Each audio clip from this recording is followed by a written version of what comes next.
Говорят, февраль — самый сложный месяц. Говорят, в феврале солнечная норма лишь 70 часов. Говорят, что в феврале люди особенно сложно засыпают и просыпаются. Это британские ученые говорят. Говорят, что последние феврали особенно сложны и местами невыносимы. И я с этим полностью согласна. Может, поэтому, как только февраль начался, меня будто перевели на режим энергосбережения. И речь не только о телесном. Моя душа, как когда-то так рвавшаяся к самовыражению во всеуслышание, вдруг затихла. И мне ничего не осталось, кроме как затихнуть вместе с ней. Кому-то мое онлайн-молчание покажется шуткой. Подумаешь, пару недель ничего не выкладывала. Но когда ты занимаешься чем-то почти каждый день на протяжении полжизни, а потом вдруг резко прекращаешь, одним словом, мне эти дни было не очень легко. В середине января, предвосхищая грядущее настроение, я написала письмо и разослала всем желающим. Не думаю, что я когда-то гналась за трендами, если только в далеком 2015-м. Сейчас мне это и вовсе претит. Наравне с кликбейтными названиями или суперкороткими видео, о которых ты забываешь через секунду. Но ведь это именно то, что интернет одобряет и пропускает в тренды. Мне и грустно, и обидно, и непонятно. Постоянное ощущение, что я делаю что-то не так. Но при этом я также не собираюсь делать иначе, дабы ублажить алгоритмы. В январе во мне все еще были силы на поиск искры, которая разожжет во мне былой запал. Увы, все, что нашлось, это кризис четверти жизни. Но сейчас не об этом. Еще за эти дни я часто вспоминала интервью Фионы Эппл, где она рассказала про свое молчание. Мне тоже было совершенно нечего сказать. И тут дело даже не в завышенных ожиданиях к своему интеллекту. Я не могла сказать ничего даже посредственного, глупого или пустого. Я чувствую, будто мне нечего говорить, поэтому если нечего говорить, то я буду молчать. Потому что я и не знаю, что сказать, чего уже не было сказано. Поэтому я просто молчала онлайн. Тем временем моя офлайн-жизнь нисколько не регрессировала.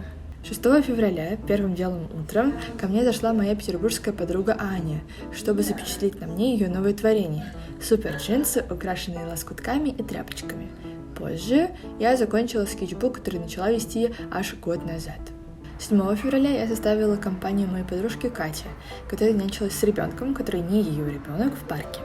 Было круто посмотреть на мир вокруг глазами маленького мальчика. 8 февраля я заметила, что солнечные лучи наконец-таки достигли автографа Патти Смит. Это значит, что весна совсем близко, а ночи короче. 9 февраля у меня случилось первое танцевальное занятие с прошлой весны. Мы с телом этому очень рады. 10 февраля я побывала на выставке, посвященной дому, а точнее тому, что для каждого есть то самое ощущение дома. Для кого-то это фарфоровые фигурки с полки семейного серванта, для кого-то ножки столов и стульев из родительского дома, а кто-то и вовсе показал свои тюремные записки, в которых рассказывалось, как девушка со своими сокамерницами поддерживали уют в своем временном пристанище. 11 февраля был первый очень солнечный и очень теплый день за долгое время, так что воскресенье было проведено под ручку с подружкой и за теплыми разговорами о жизни. В тот же день был съеден лучший пончик моей жизни – арахисово-ягодный. 12 февраля случилась консультация с девушкой Аней из школы английского языка She Talks, в которой я планирую совершенствовать свой английский. Все прошло супер комфортно, а вечером я полепила свою поделку из папье-маше. 13 февраля я узнала, как на самом деле выглядит матка внутри женского тела. Жизнь разделилась на до и после. 14 февраля я с трудом проснулась, ибо до поздней ночи я вышивала Валентинку. Она получилась на удивление чудесной и хорошенькой. 15 февраля кофе-дейт с подружкой и наблюдение за саранчой или просто огромным кузнечиком, который медленно, но верно полз за чашкой кофе. Я его очень понимаю. Ближе к ночи небо было серым и душным. Смог. 16 февраля, пятница. День, в который я нарушила свою онлайн-тишину, ибо молчать о таком — это роскошь, и я от нее отказываюсь. Выходные прошли, наступила новая неделя, голос возвращается. Да, голосовые связки ослабли, но шептать все же получается. Когда в жизни случаются трагические моменты, я часто возвращаюсь к видео, которое я сняла год назад. Оно называется «Как облегчить тревожность», и замечу, что оно не называется «Как избавиться от тревожности». У меня ощущение, что это невозможно. Но как ее облегчить? Все еще подписываюсь под каждым советом.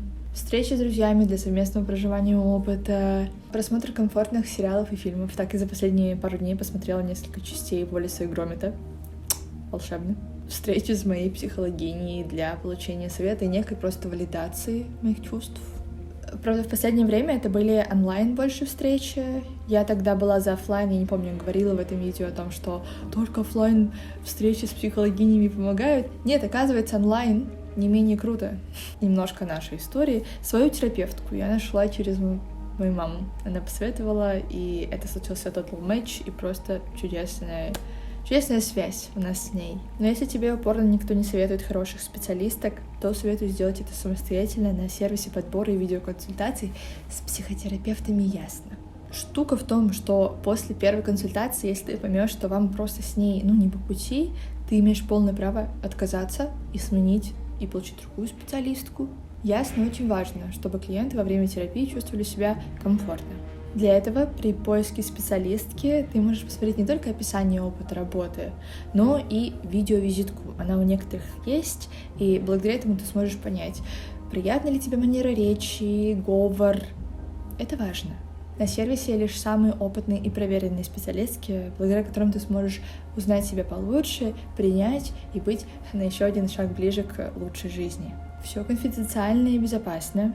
В Ясно даже действует этический кодекс, благодаря которому есть гарантия, что специалист будет относиться к тебе не предвзято и без осуждения, и также не будет принижать тебя по каким-либо признакам.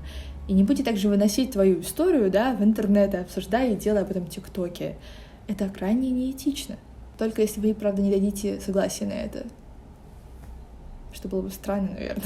С промокодом Арин, конечно же, вы получите скидку в 20% на первую парную или индивидуальную консультацию при регистрации. Ссылка на регистрацию в описании.